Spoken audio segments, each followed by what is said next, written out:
Hey everyone and welcome. Let's jump right into this explainer. Today we're unpacking how a genuinely groundbreaking philosophy is trying to solve the fundamental crisis of modern civilization, and it's doing it by completely bridging the historical gap between Eastern and Western thought. But before we even get to the solution, we've got to start by asking a pretty massive question.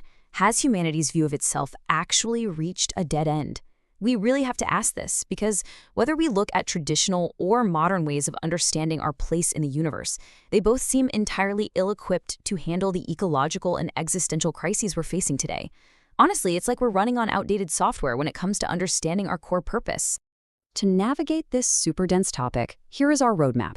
First, we'll look at the modern philosophical crisis, then Western substance and constructivism, followed by Eastern attributes and emptiness. Fourth, we'll explore Daesun Thought's integrated vision, then reimagining the three worlds, and we'll wrap it all up with a new cosmic harmony.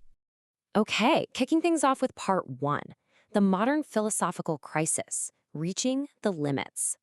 So the source material makes a really bold claim right out of the gate. We are in desperate need of a completely new, integrated view of humanity. Why? Well, because our old paradigms are frankly driving us straight toward environmental and existential collapse. The ways we've historically defined what it means to be human, whether leaning on Western constructivism or traditional Eastern philosophy, have basically just hit a wall. They've reached their functional limits in the modern era. They just aren't working for us anymore, and we're seeing the results in our global anxieties and climate struggles. Let's look at why that is. Part 2. Western Substance and Constructivism, the Thesis. If we look at the West, it is wild how fast the worldview shifted to put humans dead center in reality. I mean, in just a few generations, we went from Descartes in 1637 declaring, "I think, therefore I exist," to George Berkeley in 1710 pushing it even further with "existence is perception." This was a huge, rapid pivot that replaced a transcendent God with human reason. Virtually overnight, the human mind became the ultimate architect of reality. And this shift is what created Western constructivism. It's a totally substance-centered worldview, which just means it prioritizes tangible, physical matter above all else. It swapped out the divine for human reason, which you hear echoed in that famous idea that God is dead. But here's why this is so absolutely crucial for us today.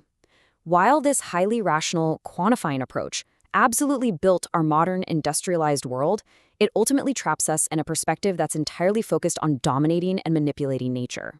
It treats the earth as just stuff, merely an object for human use. Now for the flip side, part 3, Eastern attributes and emptiness, the antithesis. In direct contrast to all of that, the traditional Eastern view is built on 3 massive pillars.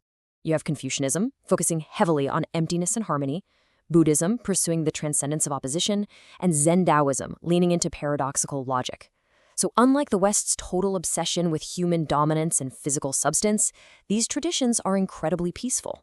They're all about blending seamlessly into the background of existence through attributes and intrinsic harmony, rather than trying to conquer a physical environment. But when you actually put these two side by side, we hit a classic Goldilocks problem. The West is way too rigid. It's too focused on dominating nature, which is exactly what's driving our ecological crises. On the other hand, the East is heavily focused on emptiness, meaning it kind of lacks the substantive, roll-up-your-sleeves agency we actually need to actively solve modern, real-world problems. Basically, neither one is just right on its own to navigate the insane complexities of the modern world. So, what is the fix? Part 4. Daesun Thought's integrated vision, the synthesis. At the very heart of this synthesis is a fascinating concept called Songsa-Jain. This is an autogenous or self-generating integrated view of humanity. It effectively takes those beautiful relational attributes of the East and fuses them with the solid, substantive reality of the West. Songsa-Jain redefines the human condition completely. It makes us active, subjective beings who don't just fade away into the universe, but who actually bridge the gap between cosmic energy and hard physical reality. The true beauty of Daesun thought is that it isn't about just tossing out the East or tossing out the West. It is about perfectly overlapping their respective strengths. It grabs the independent agency of the West and tempers it with the relational harmony of the East to create a brand new, highly functional and integrated worldview. It's the ultimate best of both worlds. So, how is this actually pulled off? Well, instead of seeing the divine as this abstract, vaporous attribute like in the East, or a distant, dead, transcendent concept like in the West, Daesun thought introduces a substantive divine name into that Eastern harmony. It pulls us away from Western isolation and Eastern emptiness, landing us squarely in a place of integration and coexistence. Which leads us to Part 5, Reimagining the Three Worlds, Samgeg-1. This philosophy literally restructures the universe as we know it. Instead of a rigid top-down hierarchy, it introduces variability, meaning the heavens themselves are changeable. Then there's a rise in status, which elevates the earthly realm to be completely horizontally equal with heaven. And finally, compatibility, creating a totally open system. By elevating the earth to the exact same status as heaven, this framework shatters the mechanistic worldview that caused our environmental crisis in the first place. Earth is no longer just stuff for us to extract. It's a sacred equal. And in this fully compatible, open system, humans are positioned right smack in the middle of the cosmic ecosystem. We are perfectly placed to mediate between the nodes of heaven, earth, and spiritual beings. We aren't dominating from the top, and we certainly aren't vanishing into the background. We are literally the vital connecting tissue of reality. Bringing us to our final section, Part 6, A New Cosmic Harmony, Co-Creating the Universe. This totally rewrites our job description as a species. The text introduces two fascinating ideas, kiha, which is how spirit acts through energy, and, somewhat surprisingly, cooking, which is the actual term used here for the act of human mediation. Through these actions, we're no longer seen as mere creatures or blind consumers. No, we are active co-creators of the universe. Rather than just devouring nature, we're tasked with repaying heaven and earth. That becomes our ultimate ethical and cosmic duty. There's a quote from the source material that really drives this home beautifully.